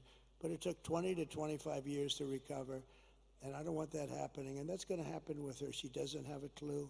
She doesn't have a clue. And, I just mentioned a name, but a woman who I saw the other night on television just ripped some poor idiot apart. Megyn Kelly is here, and she's doing, come up. Come up here, Megyn. She ripped a guy apart.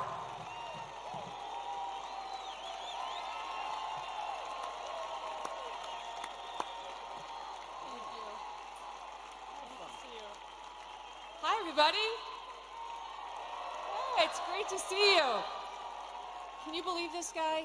Can you believe the energy and the stamina on this guy at his age? I'm ready to go to sleep over there. He's got another rally to go to till tonight. Let me tell you, first of all, one of the reasons why I wanted to come here, one of the many reasons I wanted to come here. When I launched my show 4 years ago, we had Mark Cuban on the program. Yeah. May have seen he was in the news this week. And he started going on about how bad America's race history was and how ashamed he was of America, and that's why he was at all these protests, and he felt it was really important to stand up and speak out about human rights violations. And then it got awkward when I asked him about all the money he was taking from China. And then he dropped a bunch of F-bombs, and I thought, I really enjoy this feeling of proving Mark Cuban wrong.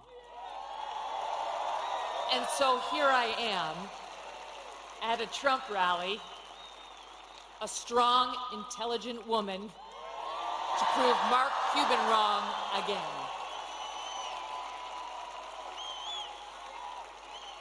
I won't take up much of your time, but I do want to tell you the main reasons I am voting for Donald Trump. Number one, immigration. He mentioned it. And people like Laken Riley. I'll be thinking about her tomorrow all day. 22 years old, killed in Georgia, a young nursing student by an illegal.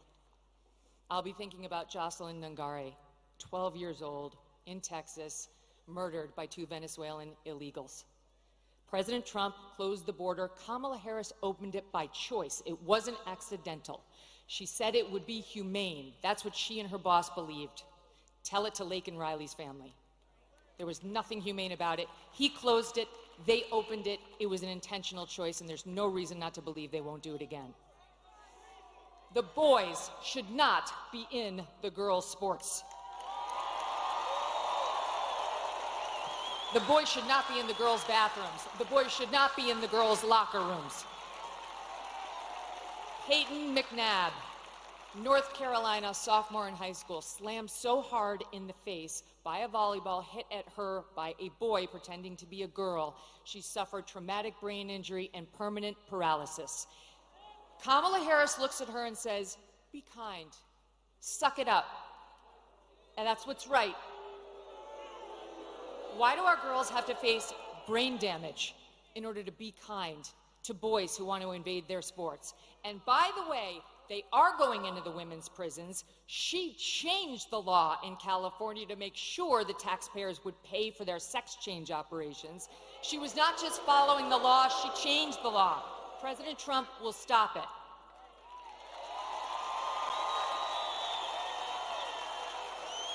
He got mocked by the left for saying he would be a protector of women.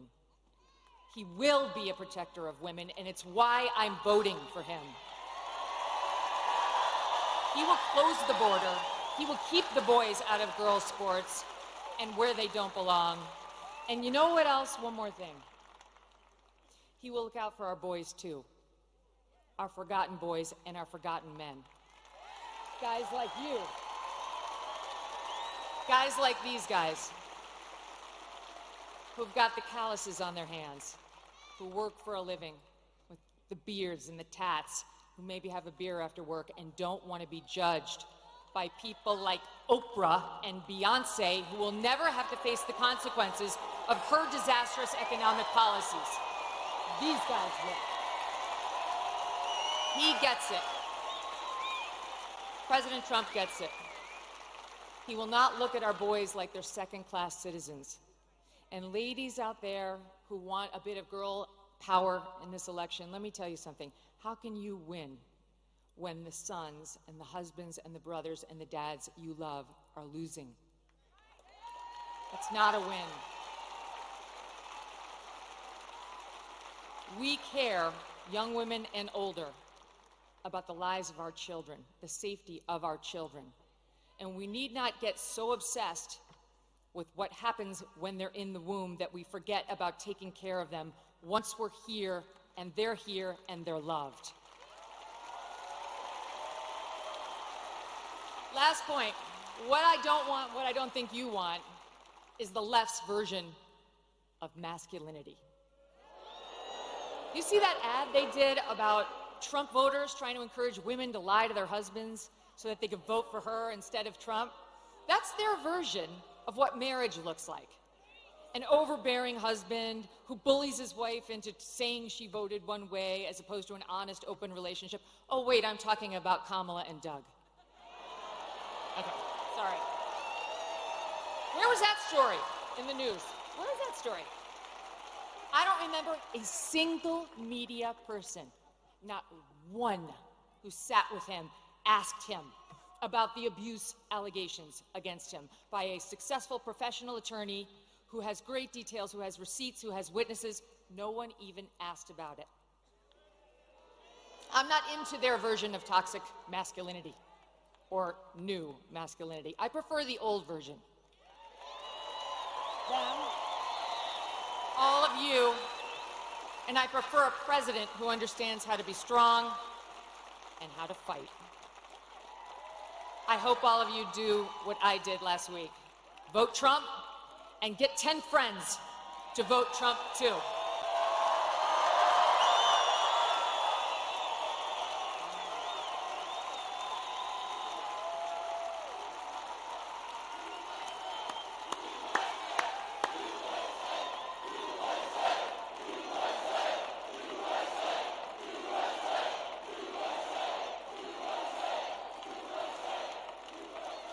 Unbelievable. Thank you. Wow.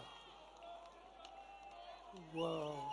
Oh, wow. I have some more big news, Megan. I'm just getting this right now. So somebody that's very, very respected asked me to do his show 2 weeks ago, and I said, why not? And to me, it's very big because he's the biggest there is, I guess, in that world by far. Somebody said the biggest beyond anybody in a long time. And his name is Joe Rogan, and he's never done this before.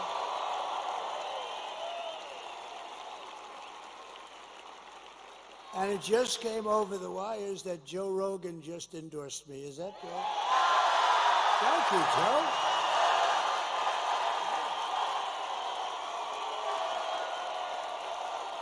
That's so nice. And he doesn't do that. He doesn't do that stuff.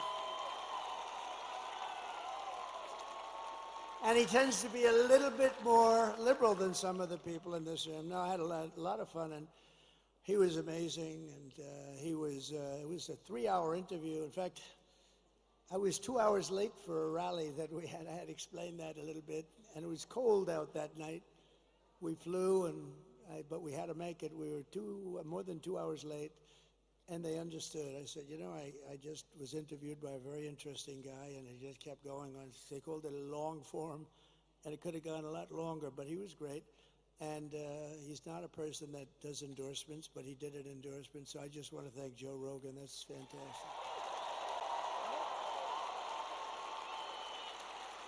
And Megan, thank you very much. That was something. That's really something. Also with us tonight is the man that I hope is going to be your next senator. He's a winner. He's tough. He's smart. He loves your state. He loves your Commonwealth, and he will take this Commonwealth to new heights. He's just a spectacular guy, Dave McCormick. And Dave, I think, stand up, Dave. I think you. I looked at a poll before, and I think you're doing very well. He's against a survivor. The guy is a survivor. He's a lousy senator, doesn't do a thing. Do you think he's talking about fracking? That guy talks about fracking. He's not letting fracking get it disturbed in any way, shape. We'll double up the fracking and the jobs and everything else.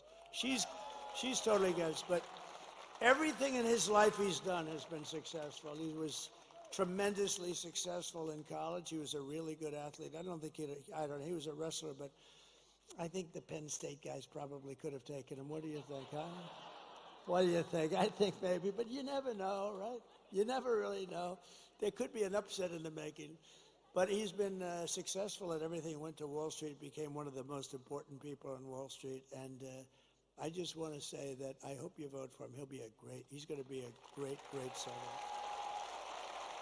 The Commonwealth will be happy. You'll view it as a terrific vote. And think of it, it's going to be tomorrow. It's going to be tomorrow. We have another man who's a great senator from Tennessee. I love Tennessee. You know why I love him? For a lot of reasons, but we won by 31% last time. We didn't have to do this late night stuff with Pennsylvania, but I think Pennsylvania, I think we're going to have a big number in Pennsylvania too, but I want to thank you, Senator. Bill Haggerty, please. Thank you, Senator. Good-looking senator, too. There's something about that. And you have we have so many celebrities here, it's incredible. But, Bill, thank you very much. Good. Mike Pompeo, please stand up. Mike. He lost all that weight. He's so thin now. Looks good. Thank you, Mike. I appreciate it very much. And we have members of Congress that are warriors. These guys have been fighting with me, meaning fighting with me in the proper way, not the bad way. And they're incredible people. John Joyce, Mike Kelly, G.T. Thompson, Guy Reschenthaler. These are terrific people. And somebody told me that, Guy, you were a terrific wrestler. Is that true? I didn't hear that. So I'm never going to fight him. That's all. You know, when you hear that stuff, don't ever go against the odds, right? That's fantastic. I heard really good. Thank you very much, Guy. I appreciate it. Former Congresswoman and Democratic, and she was a good candidate, too, for President of the United States, Tulsi Gabbard, a woman of great common sense. A woman of great common sense. And she just switched over to the Republican Party, so that's good. She was a Democrat. Then she became an independent, and then she became, thank you very much. It's a great honor. She's a fantastic person. I always said, you know, I've watched her for a long time, and I'd say that's a woman of great common sense, because it's all about common sense. We could say conservative, it's common sense, and thank you very much. I appreciate it. A woman that we're very proud of. She started with us in the Oval Office in the White House. She became press secretary, and she then became the governor of Arkansas. Sarah Huckabee Sanders. Sarah, thank you. Beautiful. Thank you. She's doing a good job, too. Well, we have so many great people. So somebody that ran for president, and let me tell you, he was good, he was smart, he was so impressive to me. And he was, I watched the whole thing go on. They said, should you run? I said, listen, I got a 72-point lead over everybody. People want to hire a smart person, not a smart, to be president. When you're leading by 70 or 72 points, why should you go on a debate and have 12 people knock the hell out of you? Because eventually it's got to have a little impact. So I said, I'll sit out the debates, but I watched the debates, and I watched this man, and he was unbelievable. The governor of North Dakota, he's become one of the great oil experts. That state is doing unbelievable since he's been governor. And he was like me. He was a successful businessman. He made a lot of money, and he wanted to run, and he knew the state. He was in the state, and he ran for governor. He won. He's been one of the best governors in the country, very smart, and we got to bring him in because he's not going to be running again. I guess he's term limited or something, but he's not. And we're going to find a good place for this guy. We're not going to let him go. Governor Doug Burgum. Thank you. Thank you very much. And his wife, Catherine. Catherine is phenomenal. The son of one of the greatest baseball players of all time. You think I don't know about Roberto Clemente? Oh. So Roberto Clemente Jr., and I hear he's quite a player also, but I'll tell you, I remember his father in deep right field. I remember the throw. You know, I've seen a lot of baseball, and I've seen a lot of throws. And baseball doesn't seem to be quite what it was. We got to do something about that, you know? Too many stations, too many games, too late at night. They should hire me as commissioner, although I like their commissioner, I do. Some commissioners I don't like. But, you know, make baseball good. But I saw, come up here for a second, wherever you may be. Where is this guy? Because this guy was like, come up here, come on up here. Anybody with that gene, anybody with the blood in him of Roberto Clemente. Puerto Rico, I love Puerto Rico. Come on, come here. Tell them how great was your father. Thank you. That's beautiful. Please.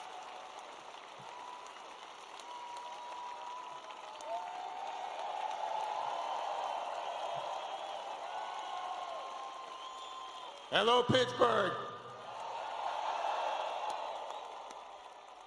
Well, one thing that I can say is that I'm very proud to be here. For the first time, I had to take a step forward. It is very important for me to support this man because I believe tomorrow is a change of time.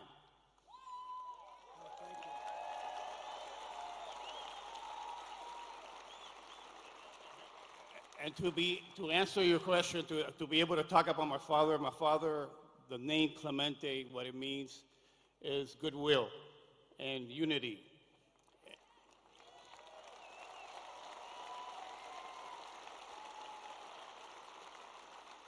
I believe that your team is going to bring it all home. I believe in everything that you stand for right now, being able to make the change for our families, my 3 kids that are very young and we live here in Pennsylvania.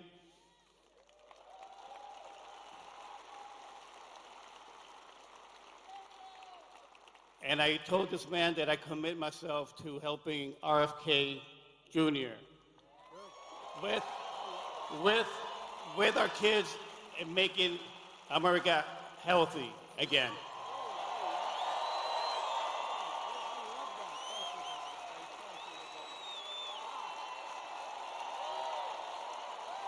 Wow. Well, Bobby's going to like that. Bobby's great, by the way. He's going to work, and he's going to work with it, but now he's going to work with Roberto Jr., Bobby Kennedy. You know, he's a credible guy. It's not an easy step. You know, they've been Democrats a long time, the Kennedy family. I'm sure they were thrilled, but Bobby had to do the right thing, and he did, and he's going to be very much involved. You know, he's got a tremendous view on health and pesticides and all the stuff, and we're not really a healthy country. Look at some countries are much healthier than we are, and they don't use all of this stuff. And so Bobby's going to pretty much do what he wants. I want him to do something really important for our country, makes people healthier. We have obesity. We have every problem you can have. And Bobby feels very strongly about it. And he's going to be very much right. The only thing I told him, though, Bobby, you got to do one thing. Do whatever you want. You just go ahead. Work on the pesticides. Work on making women's health. He's so into women's health. And, you know, he's really unbelievable. It's such a passion. But I said, Bobby, I want you to do it, but leave the liquid gold to me. Don't trample that. Don't trample on our liquid gold, because we have more than any other country in the world by far. Don't trample on that, Bobby. Let me just close your eyes. Let me just make our country rich as hell. So I got to keep him away from that. That could be a problem, but I got to keep him away from that. So that's so exciting with Meghan and Joe. That's so exciting. I mean, we have so many great endorsements. It's just really amazing.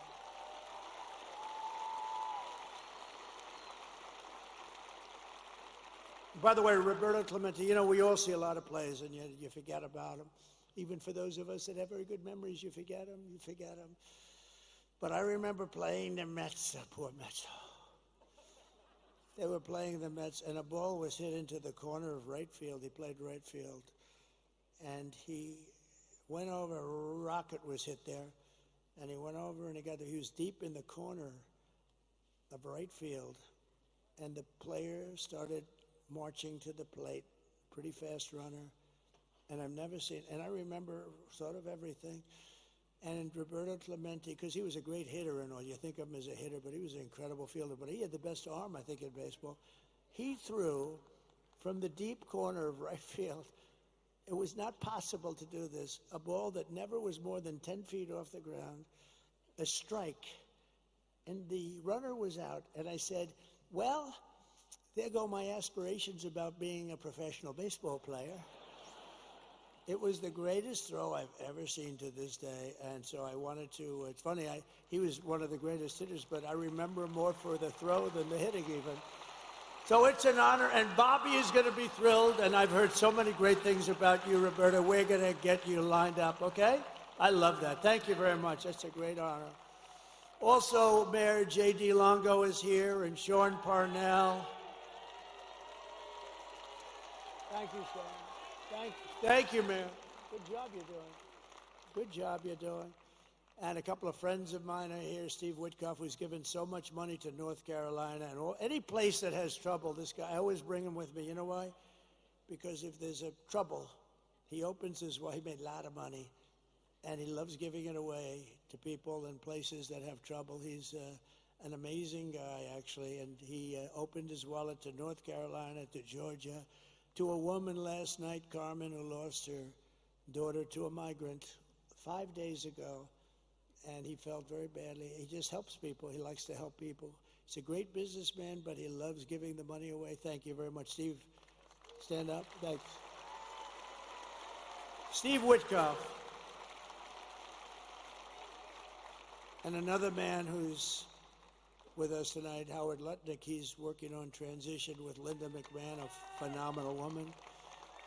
And he rebuilt Cantor Fitzgerald. His whole firm was taken down in the World Trade Center catastrophe. The plane flew right into him practically. He had the top 3 floors. Cantor Fitzgerald, one of the most successful firms on Wall Street. And he was riding down the road at West Side Highway, and he actually saw this happen. He said, oh my God. He saw it happen. He saw the plane go in. And you know why he wasn't there? He was always there at 6 o'clock in this morning. But for 5 years, his wife was saying, will you please take our child to school? And he said, no, I can't do it. I got to be in the office at 6 o'clock in the morning. The one day he agreed to take his beautiful child to school, he was delayed for 2 hours getting down there because he's taken this kid who turned out to be great, because a long time ago, I said, when you look at that beautiful person that you produced, you thank that person. Do you thank that person every single day? But he wasn't in, probably the only day, might have been the only day in your life that you weren't in that building at 6 o'clock in the morning, right? But his brother was in the building and hundreds of other people that worked for him. And his firm, outside of a few people in Europe, his firm was wiped out in one instant, 1 second it was wiped out. They were actually making phone calls to their families saying, we're stuck, we can't get out. All the fire exits were wiped out and the stairs were wiped out. You couldn't get out. They called their wives, they called, his brother was calling him and the wife. I mean, the whole story is crazy. And they all died, every one of them, and he had to rebuild. He wanted to rebuild, and he rebuilt the firm bigger, better, and stronger than it ever was. And he gave a big chunk of the firm for an extended period of time to the relatives, wives, and family of the people that were killed. Howard Lutnick. It's a great story, actually. That's a great story. He's a great guy. And just one other group is here because this is, we are all inclusive. And if you see what's going on up in a really incredible place, a part of the country that's very incredible, but it's under siege. It's under siege. It's happening in Detroit. It's happening in a lot of other places, but Michigan is really under siege because of what they're doing to the auto business. We're bringing it all back. You see that we're going to through a series of intelligent tariffs, no taxes, but intelligent tariffs. All those companies are going to be brought back, but we've gotten to know and really understand Muslims for Trump. How about that? Muslims for Trump. And it's become a big movement in Michigan, a beautiful movement. And you know what they want? They want peace. They really do. They don't want to be in wars. They're very smart. And, it started off as a little thing, and it's grown and grown and grown. And now we have a much bigger vote than they do. Can you believe that? Because they said these people are stupid. All they want to do is, they didn't know what to do. Actually, they were in between, and she has no idea. She doesn't know where the hell she is. She can't. And they liked me, and I like them. And let me just tell you, they want peace. They don't want to fight. And they're not involved in the terror and all the things that are going on. They're great people, and it's an honor for them. I don't know where they are, but Muslims for Trump, if you want to stand up, because this was a really great, thank you very much. Thank you. Thank you. And I think there's tremendous cohesion, and I think they may very well be responsible for the kind of numbers we're showing up in Michigan. Michigan is really looking good, just like Pennsylvania's looking good, just like Georgia's looking good, just like Wisconsin is looking good. North Carolina is looking really good. Arizona's looking great. Nevada's looking great. Where else is there? But, even Virginia, we had a great meeting. Glenn Youngkin, we had a tremendous crowd. It's not a swing state, but we had a tremendous crowd in Virginia. I'm hearing New Hampshire, where, these are states that aren't really in play in theory, but they're in play now. No, I think we're going to have a big day. But you have to go. Forget about the others. It doesn't matter. You have to go and vote. We win this state, it's over. We win the Commonwealth. We're going to win the Commonwealth of Pennsylvania,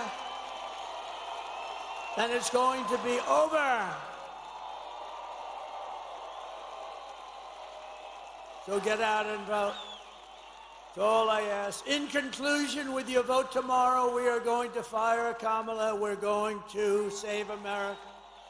We will cut your taxes, end inflation, slash your prices, raise your wages, and bring thousands and thousands of factories back to America and back to the Commonwealth of Pennsylvania. We will build American, we will buy American, and we will hire American. I will end the war in Ukraine. Would have never happened if I was president. I will stop the chaos in the Middle East, and I will prevent World War III from, you're very close to World War III. You're very close, and we have people that are not the right people to handle it. They are grossly incompetent. We will crush violent crime and give our police the support, protection, resources, and respect that they so dearly deserve. They know what's going on. They know everything. They know the names of the people that are coming into our country. They know everything about them. All we have to do is let them do their job.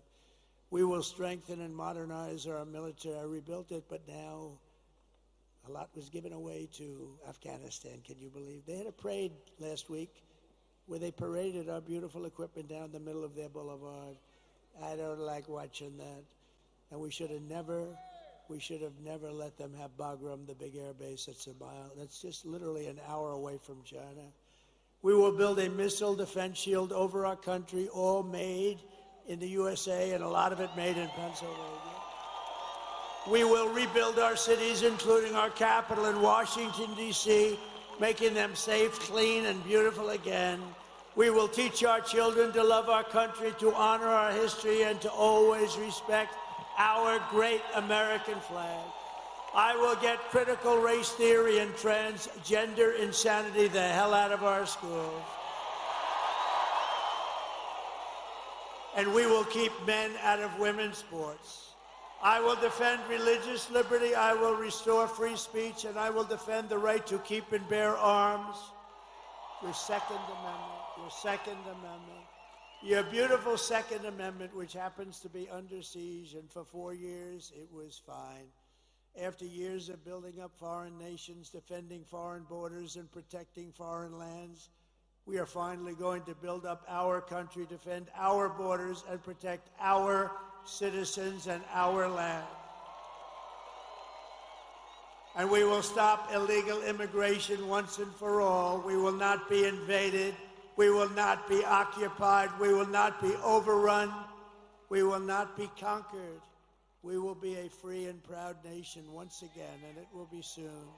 Everyone will prosper, every family will thrive, and every day will be filled with opportunity and hope and the American dream. But for that to happen, we must defeat Kamala Harris and stop her radical left agenda, which is a landslide that is too big to rig. We're going to have too big to rig. So you need to get out immediately. You have to get out tomorrow. You have to get out tomorrow and vote. For the past 9 years, we have been fighting against the most